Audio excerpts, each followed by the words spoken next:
Hey everybody, Crow back again, and I've recently played through all the games in this Evercade cartridge. This is Jaleco Arcade 1. Now, as with every Evercade release, you're going to get the game in a clamshell case. You're going to get a full color manual and the cartridge, of course. But in this case, we're also getting a bonus. We're getting a couple of extra cards here. I guess they're like the advertisement, like miniature version of the advertisements. But that's it as far as bonuses go for this cartridge. Now, there are 8 Jaleco Arcade games included from 1998 through 1993, and I'll talk about each of the games individually. I'm going to rank the games, and then I'm going to rank the games against all the other Evercade games that I've already ranked, and then I'm going to rank this collection against all the previous collections. And before I continue, I want to say that I did play all these games on the Evercade VS. I pretty much always play on the Evercade VS, and I'm using an arcade stick usually, not even the default gamepad. But let's get started with the earliest game and then proceed in order of release. Our first game is P-47, the Phantom Fighter from 1988, also known as P-47, the Freedom Fighter in Japan. This is a horizontal shoot-'em-up taking place during World War II, where you fly the titular P-47 in different locations to shoot down all the Nazis you can. The game utilizes 2 buttons, one for your regular fire and one for your secondary weapon, which can change based on the letter icons collected. Now, I usually like shoot-'em-ups, but I really didn't like this one all that much for a variety of reasons.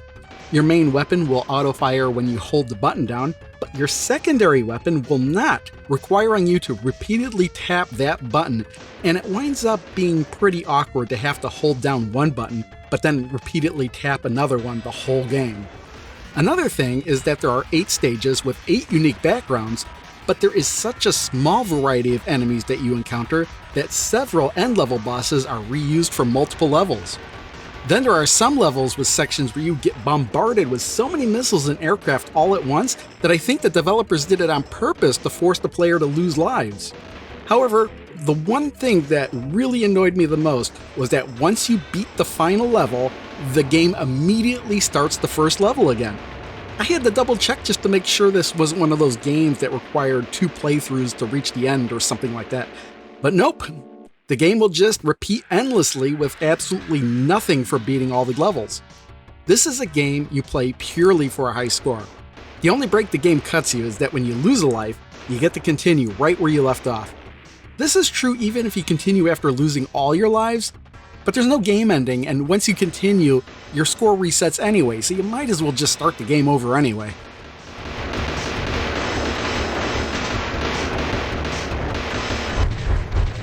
Saint Dragon from 1989 is our next game, and it's also a horizontally scrolling shoot-'em-up. However, it's significantly different from our last game. You play as a mechanical dragon rebelling against its own kind, which mainly consists of other mechanical animals. They're out to conquer the galaxy, and not liking that, Saint Dragon is out to put a stop to the conquest. The game has 2 fire buttons, but they both do exactly the same thing, so it's up to you which one you want to use, or use both if you want to. Like our previous game, P-47 the Phantom Fighter, your dragon has 2 weapons, a standard weapon and a secondary weapon that is determined by what power-ups you collect, and each fire button will fire both weapons. However, there's no auto-fire in this game, so you might be able to fire faster if you tap both buttons, or just use a controller with auto-fire. That's what I did. So I kinda didn't play the game as it was intended, but hey, whatever works, right? Anyway, your dragon consists of a head followed by a segmented tail that will follow the head. Only the dragon's head is vulnerable to attacks, while the tail is indestructible and will even completely block nearly all of the enemy's bullets. This will let you use the dragon's tail to shield the head from attacks if positioned correctly, and in fact, that technique will be absolutely mandatory if you hope to survive the later levels in the game. And I'll tell you that this is one brutally difficult game. Not even pumping more credits into this one will make the game any easier, as one hit to the dragon's head will instantly kill it, and you'll be forced to continue from either the beginning of the level or some invisible checkpoint that you may have crossed. And these checkpoints aren't really all that close to each other. In fact, if you die during the level's boss, you'll have to restart somewhere in the middle of the level and have to fight your way to the boss again. But even with the brutal difficulty, I like this one. All the enemies you encounter are pretty unique, The levels don't feel repetitive, and the dragon you control is quite a unique experience from most other shoot-'em-ups you'll find.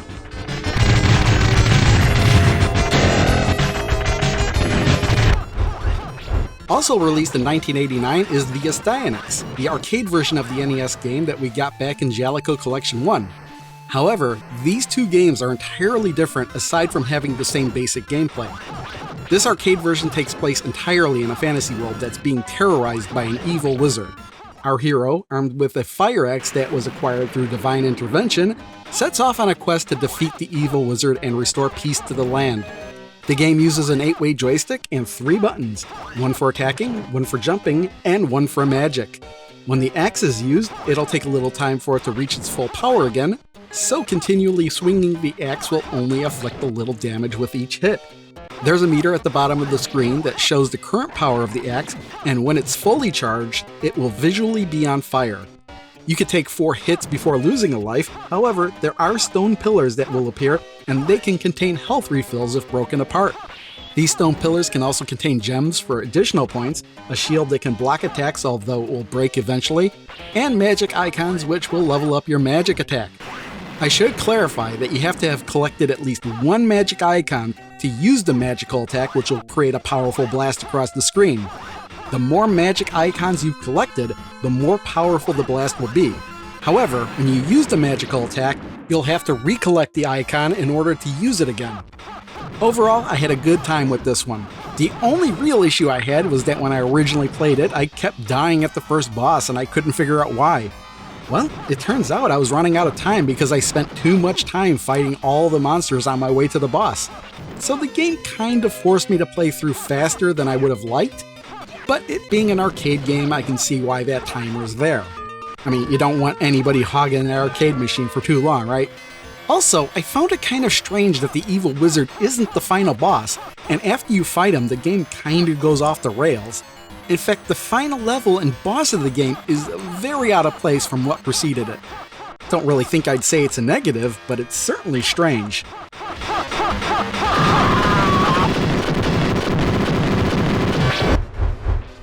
In 1990, Jaleco gave us Rodland, and because I watch too much of The Simpsons, I keep wanting to call this game Rod and Todd Land.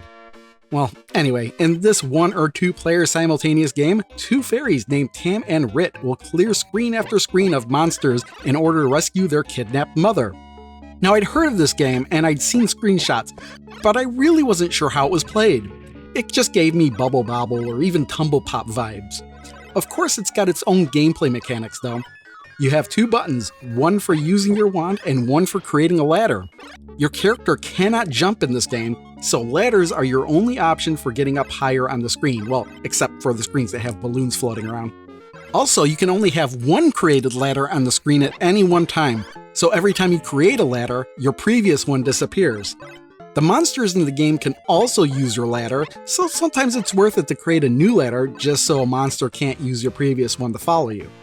The most unique feature in this game, however, is how you eliminate the monsters. When you use your wand and it makes contact with a monster, they become stunned and captured, being surrounded by magic from your wand. By using your wand again, you'll flip them to your other side, at which point you can move past them. However, they will still be alive. But if you continually use the wand, you'll slam them back and forth until they're eliminated. If another monster gets in the way, that monster will be eliminated instantly. Defeated monsters will sometimes leave destructive items behind, and if you defeat other monsters with those items, they'll drop fruits, which will earn you more points if collected. Now, after all of that, there's still one other thing this game does a bit differently. Each stage has flowers that can be collected. If you collect all the flowers, extra game will appear on the screen, and all the enemies will transform temporarily into the same type, and if they're defeated, they will drop letters. If you can manage to spell out extra, you'll be instantly teleported to a fairy that will give you an extra life. And this has got to be the most elaborate presentation of getting an extra life that I've ever seen. The game really makes a big deal out of this. Anyway, that's why you would sometimes want to move a monster instead of eliminating them. You know, just 1 extra chance of getting a letter that you'll need if you plan on getting all the flowers in that level. There are a total of 31 levels with cutscenes between a few of them to tell the story, and some of those levels are just boss fights, and they kinda don't really seem like they belong because they don't usually use the wand and ladder mechanic very well. Did I say 31 levels? Well, that's not exactly true, because when you beat those 31 levels and rescue your mom, as the game ends, you're given a code to enter after you insert a coin, and this will give you an entirely different story involving your dad and a pyramid containing entirely different levels with entirely different monsters. Then, at the conclusion of those 31 levels, you're able to fight the ultimate boss of the game and get the full, complete ending. Ultimately, this is a pretty good game because you have the option of just focusing on killing all the monsters or working your way around them to collect the flowers first. And you can take all the time you need because none of these levels have a countdown timer.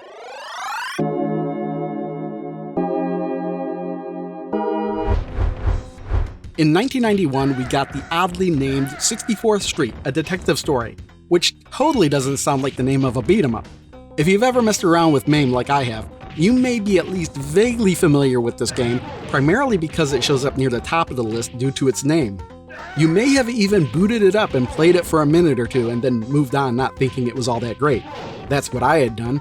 But due to it being on the Evercade, I looked into the game a bit deeper and found that this game has one feature that makes it incredibly fun. Well, for me at least. But before we get into that, the plot of the game is that it takes place in 1939 and a rich man's daughter has been kidnapped. So he hires Detective Rick Anderson to solve the case.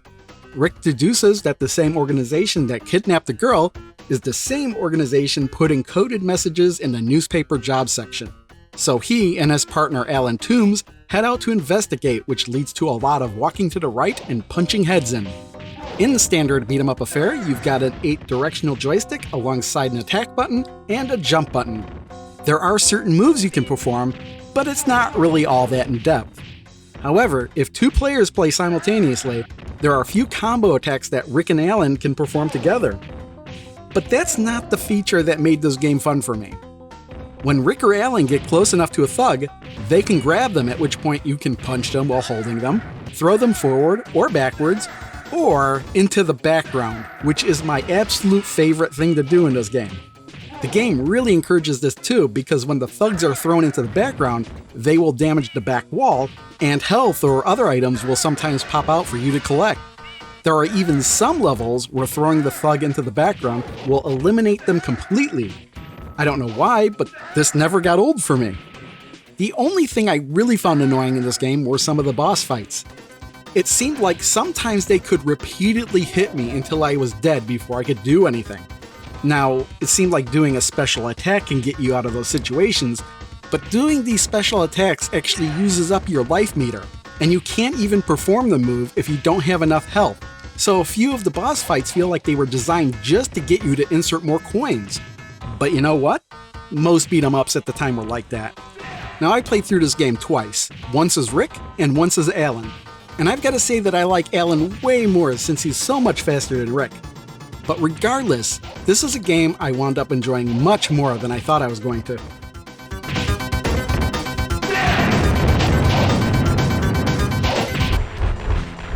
Our third shoot-'em-up in the collection is Earth Defense Force from 1991.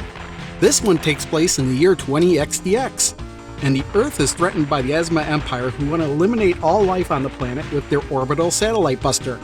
It's up to you to launch a counterattack and eliminate the threat. As the game starts, you'll have your choice of 1 of 4 weapons, although you can switch weapons between levels or after using a Continuum. These weapons can be leveled up just by destroying enemies. What's nice is that all weapons share the same level, so if you switch weapons, your new weapon will be the same level as your last one was. Even if you use a Continue, your weapons do not lose any levels. Your ship will always have a couple of satellites providing additional fire, and you could use the formation button to cycle through the satellite formations. You'll start with 2 formations, and as your weapon levels up, more formations will be made available. Now, if any of this is sounding familiar, it's because we already got a version of Earth Defense Force in Jaleco Collection 1, and it was for the Super Nintendo, and it was a pretty close port of this arcade version of the game, although there were a few differences. Of course, the Super Nintendo version had a downgrade in graphics, but it had 8 weapons to choose from instead of 4. And you could change the movement speed of your ship with a push of a button. And there was also an additional final boss. However, I've got to say that I enjoyed this arcade version more for one simple reason. In both versions, your ship can take 3 hits before it's destroyed and it's game over. In the arcade version, you can continue right from where you left off, and you can continue as many times as you want, provided you quote-unquote insert a coin. The only downside is that your score resets when you continue. In the Super Nintendo version, the number of continues you have is limited, but even more frustrating is the fact that when you lose your ship and choose to continue, you have to start the whole level again. And this isn't the easiest game in the world, so if you don't care about the score and just want to play through the game for fun, well, this version is definitely the one to play.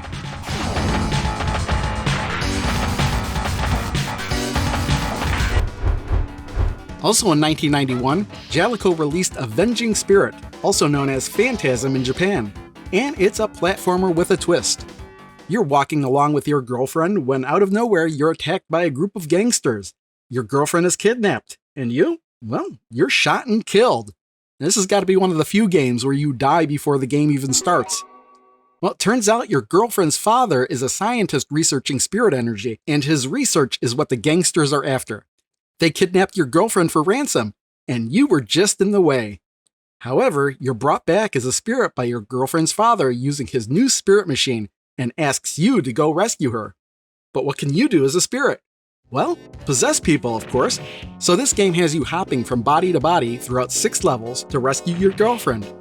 The premise makes it seem like this game might be a little bit complicated, but it's actually really straightforward. As a spirit, you can fly around the screen, but you'll constantly lose spirit energy, and you'll get a game over when all your spirit energy is gone. However, if you position yourself over an enemy and hit any button, you'll possess that character. And as long as you're possessing another character, your spirit meter will not drain. And as long as you're possessing that character, you'll have a button for jumping and a button for attacking. All the characters in the game have just one basic attack, so there's nothing really in-depth to learn about each one. Each character also has its own health meter, and getting hit will not only drain that character's health meter, but your spirit meter as well. When the character you're possessing runs out of health, well, they'll die and you'll be a spirit again on the lookout for another host to possess. At the start of the game, you'll have your choice of 4 host characters. However, throughout the game, you'll encounter more and more enemies, all of which can be possessed.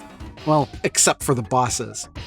Part of the game's strategy comes from knowing which character's abilities would be the most helpful for the level you're on and trying to possess and stick with that character.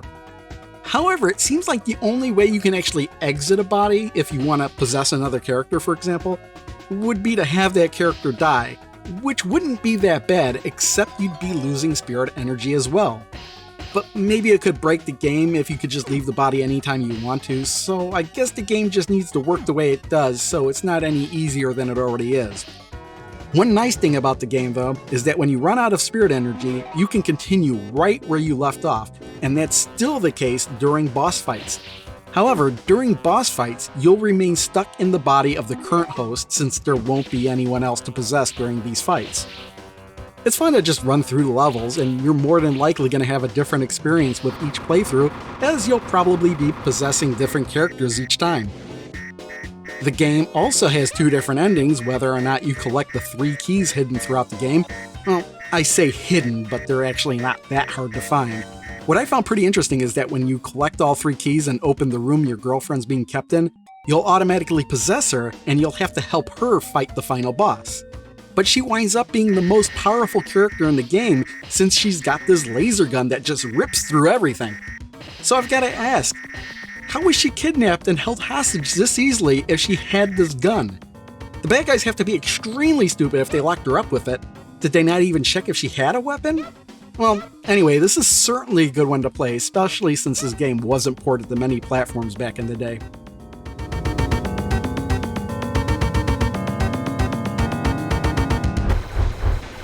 Our last game is Cybattler from 1993, and it's our 4th shoot-'em-up in this collection. You'll take control of the Cybattler mech Blanche as you engage the enemy's forces in space. This one is quite different from the other 3 shoot-'em-ups that are included. For starters, this is vertically scrolling instead of horizontally scrolling, but what makes this one really unique is the fact that you can face and fire in any direction that you want. When I saw that this was the case, I wasn't sure how I was going to like it. but it took me by surprise at how fun it was. As long as you're not firing your weapon, you'll be able to face in whatever direction you move. When you start firing your weapon, you'll continue firing in that direction as you move around the screen. Also, when you're not firing, the weapon gains strength for a powerful shot the next time it's used. And if the enemy gets too close to you, well, you can slice them up with your sword, which is your secondary weapon. You also have a health bar, so you could take some damage before losing your mech. However, in single-player mode, if you continue, you'll be forced back to a checkpoint, and these checkpoints don't seem to be very close to each other. But in two-player mode, as long as the other player's alive, you can just jump right back into the battle. In between each level, your mech is fully repaired and your weapon loadout will change, although you'll always have a main weapon and a sword attack. Now, because the game wants you to not be afraid to use that sword, you can bump into most objects and enemies without taking damage, which is actually pretty cool. In fact, some of the bosses can smack you around and send you flying around the screen, and yet not deal any actual damage. But don't get me wrong, this game isn't easy. It's a very difficult game. I might go as far as to say it's brutally difficult. The footage you're seeing on screen right now was only possible for me to accomplish with save states and a lot of video editing. But for as difficult as the game is, it's a total blast to play. It's fast and frantic, and yet there's so much detail to be found. I wondered why I'd never really heard of this game before, and it turns out that in 1993 shoot-'em-ups were losing interest with the general public, and fighting games were on the rise thanks to the popularity of Street Fighter II and Mortal Kombat. So this arcade game was only ever released in Japan, and never actually received any home console ports back then. There are a few ways you could play this one these days, but if it weren't for the inclusion of this title in this collection, I would still probably not have any clue about this game.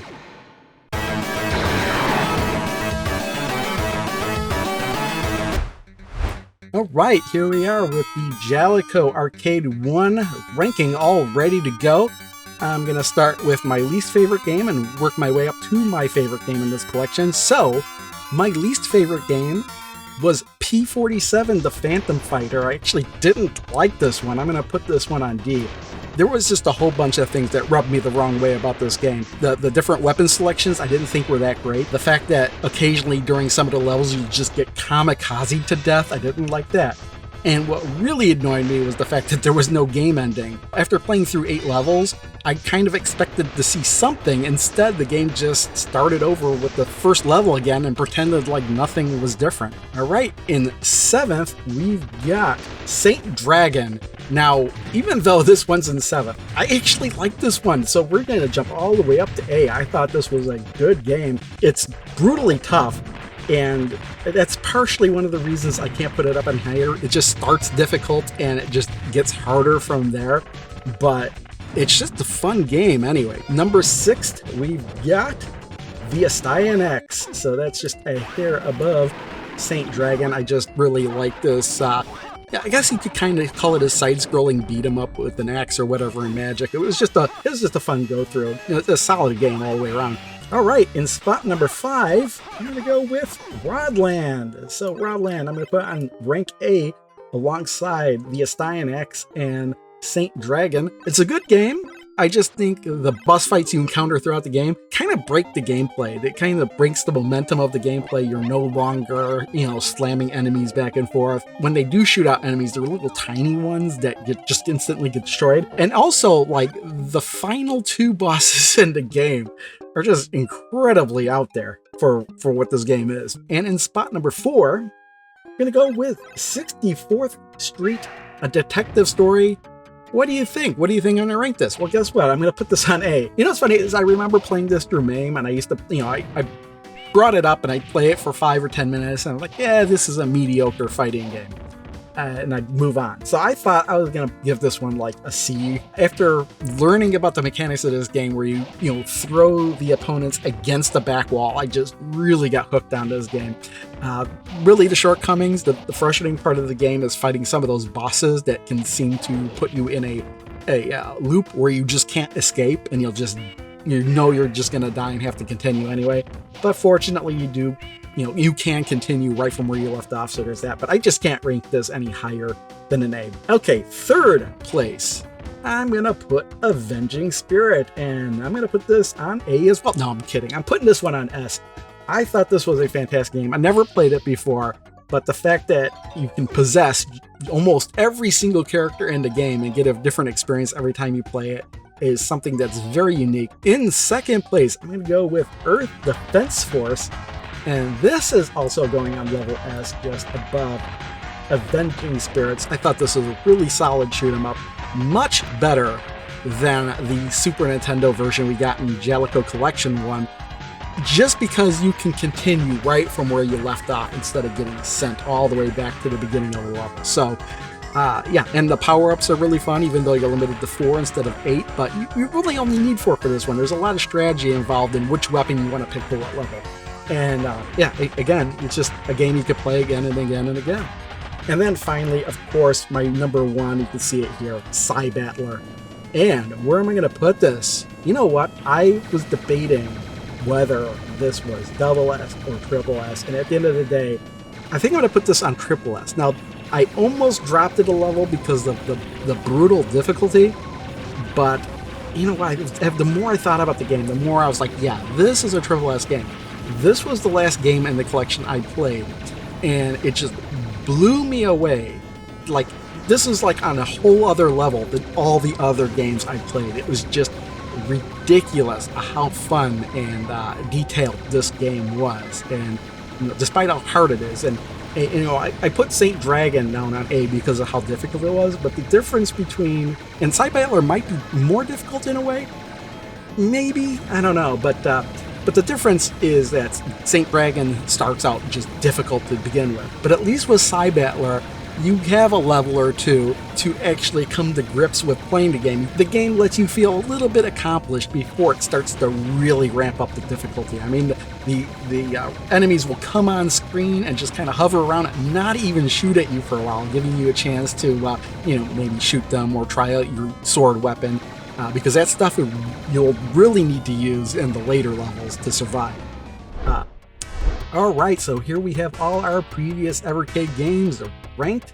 Let's work our way down to the bottom where we've got the Jaleco Arcade games. I've already ordered them in the order of least favorite to favorite, and we'll start with P47, which I ranked a D, but it's not that bad.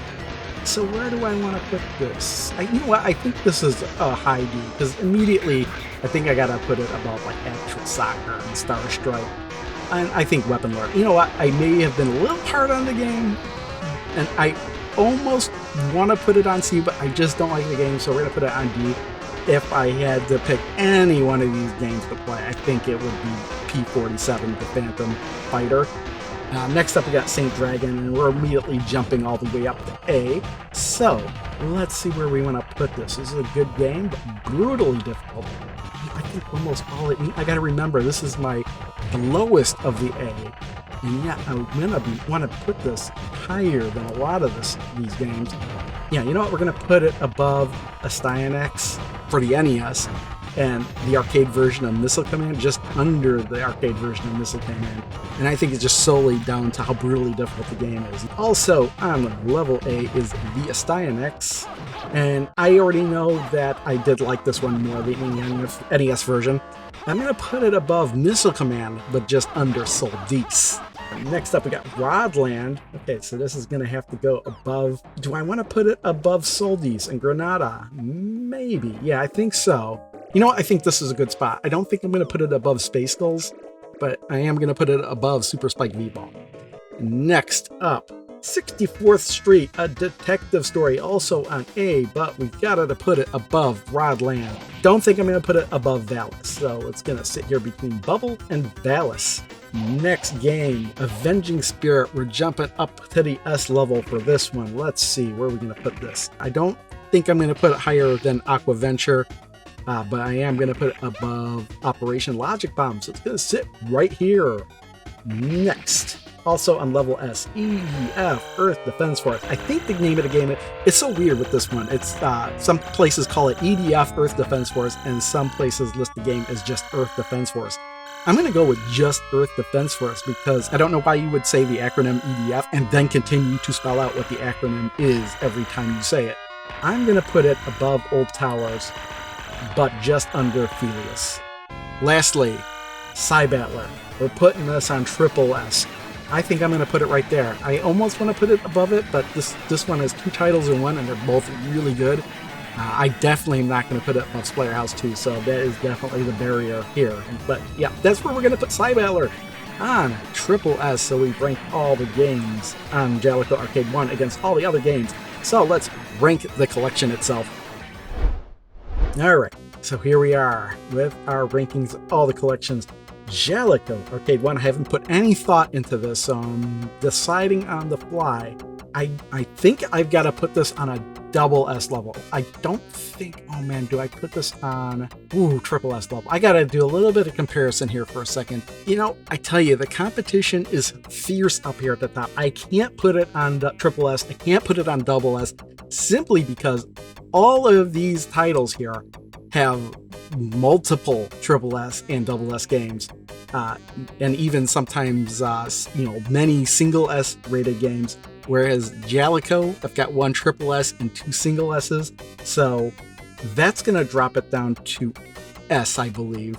There's a lot of A ranked games, so that's working in its favor as well. But oh man, it's gotta go. I was looking at what I was ranking things, and I think it's gotta go here, just above Xeno Crisis Tanglewood and just below Mega Cat Studios Collection 1. But you know what? I'm gonna go with my gut here. I gotta put it above Mega Cat, because I think, Cybattler alone, fantastic game. It's gotta be put higher. You know what? I gotta put it higher than Renovation Collection 2. Yeah, because it's got that 1 triple S, and I didn't give any games on Renovation Collection a triple S. But do I bump it up to the next level? No, I cannot bump it up to double S, because when we get up to double S and triple S, we're getting a lot of triple S and double S and single S games per cart here. So that's the upper tier, and this Jaleco Arcade 1 just almost barely reaches it, but not quite. So I've got to put it on the single S level, but at the highest point of the single S level. So there you go. That's Jaleco Arcade 1. So now I got to get started on this Jaleco Arcade 2. I've been looking forward to this one for a long time. 6 games, but there's a few on here I'm really anxious to start playing. So I'm going to get on this. See you next time. Bye.